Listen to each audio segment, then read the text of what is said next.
संजय गायकवाडांनी इम्तियाज जलील यांना मारण्याची भाषा केली होती। त्यावर इम्तियाज जलील यांनी संजय गायकवाडांना पुन्हा डिवचलंय।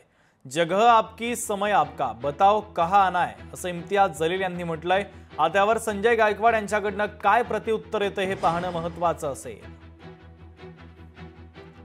कि हमारा कोई कुछ बिगाड़ नहीं सकता है, हम किसी के ऊपर भी हाथ उठा सकते हैं।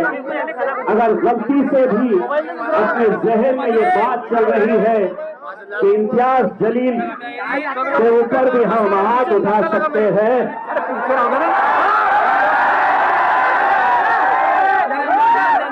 तो जवाब पहले वहां से देकर गया था।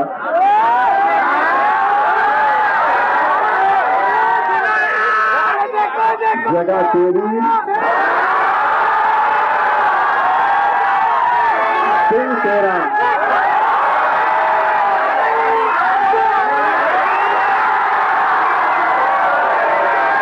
वक्त भी तेरा, बोल कहां आया है।